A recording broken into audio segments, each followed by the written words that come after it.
Hi, I'm Kevin Hill, and today we're going to do another fun painting. So let's get started. We'll start off today with a 1-inch brush, and we'll just drop in a nice quick black background. Now, as you can see here, I have 2 roses sketched in with pencil on the canvas. This is going to be very interesting today. We're going to do some flowers for the first time together. I'm going to show you this brand new brush that I have. I think you'll like it. So we'll just block in a simple background. The background is not the feature of the painting today. It'll really help the roses to stand out, I think. All right, apply this very thinly. I'm going to leave the rose area unpainted for now. Next, we'll load up some yellow and black on the 1-inch brush. And maybe right behind these flowers here somewhere, we want a little glow. It's not quite bright enough, so I'll load a little more color. I'm working very carefully, adding little bits of color at a time here, because we don't want to go crazy with this. Yeah, I'll tell you what, we need just a touch of white into that. Okay, that's about all we need. Just to soften up the background a little, really move it around nice. Try not to get into your roses if you can help it. There we go, now it's looking better. Don't load up too much. There we go. And blend it out and let it get darker. We also want the same on the bottom side here. Now I want to show you a new brush. This is a 3/4 inch flat brush. It's actually synthetic, although it looks like natural bristle. It's really springy. It just snaps right back into position, and it holds a great chisel edge. So we're going to load that brush up. I love being able to bring you new stuff. I'm just going to throw some red on there. Maybe just a touch of black, but not much. Something like that. Very little paint. And oh, you can draw that brush right to a sharp chisel edge. And with that, let's go ahead and block in some of the mid-tones of this rose. There. And follow your outline. Spent so much time putting it in, I hate to cover it all up.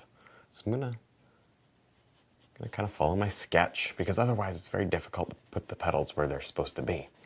It's a little bit like a building. When you're painting a building, or when you're painting an animal or something like that, you got to get the pieces in the right spot. When we paint trees, you can do whatever you want. Really, it's very difficult to make a tree with the limbs in the wrong spot, because they can grow just about anywhere.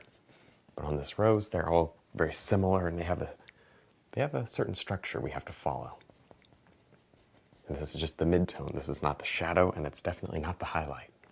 I'm just blocking this in where I think we might need this mid-tone color. Next, I'll add a little bit of yellow to our red. And it gives us a beautiful, more of an orange color. But not too orange, it just looks like a different shade of red. I'm just going to block in this area. I'm still working kind of with the mid-tones. Occasionally you can hit just a little bit of black and blend it in. Kind of gives you a nice shadow. All right, just follow your outline, brush it in, but be loose. I don't want to tighten up, even though there is an outline.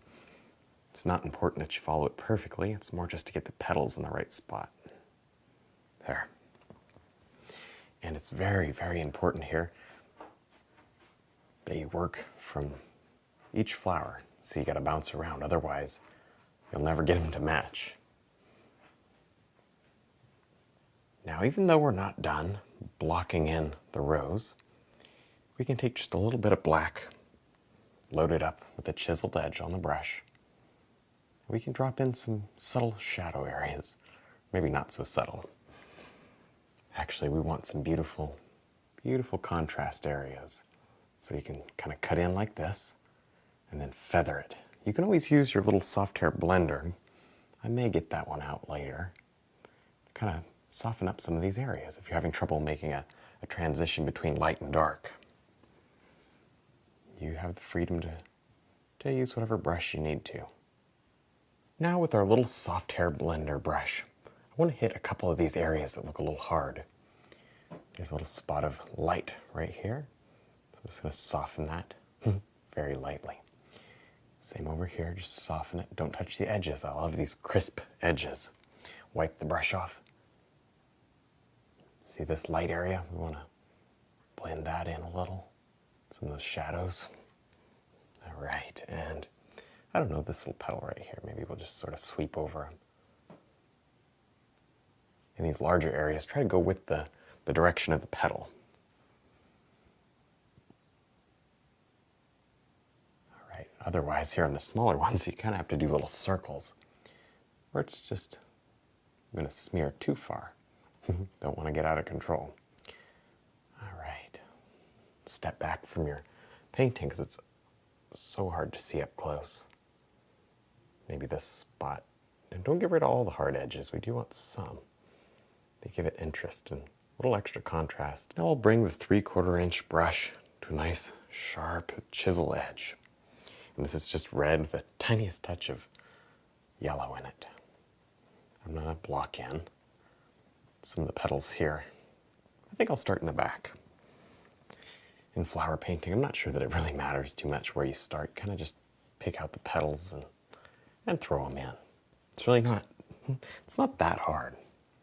It's very different though if you're like me and you really are not much of a flower painter. Don't be afraid because you can jump right in. And it's not too unlike landscape painting. I mean, you're just working with light and shadow. You have to worry about where the light's going to hit it and where the light won't hit it, and that's what gives it form. Just like a tree or a waterfall or anything else. Let's see, maybe we want to do just a little bit right in there with that color. Let me add some white and just a hair more yellow to that. Okay.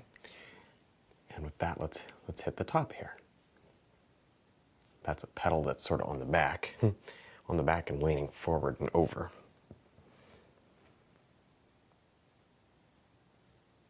There. Make sure you give yourself nice, beautiful, crisp, clean edges.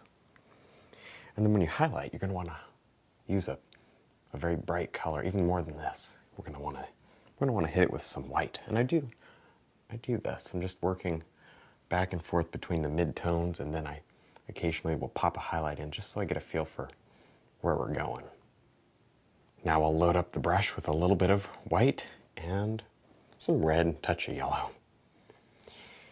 And maybe right in here, this area. I'm just going to set the brush down and drag it across here. This is creating that beautiful lip where the petal is physically flipped over. The little end is flipped over. There. And it kind of comes across and then joins up like that. Don't worry if it's a little rough because you can go back over it and smooth it in. There, just barely hit the outside. Sometimes all it takes is a little touch and a little swish with the brush. And it really just makes a nice effect. There. Let's see, maybe we want to do that same effect right here. Grab it and pull it in. Nice. And maybe just an extra hit right there. And blend it in.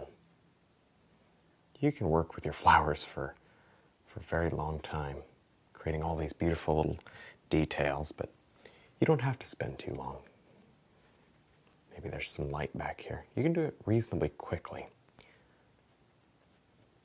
It's a lot of fun. You can be loose. There. You're not stuck to the highlight.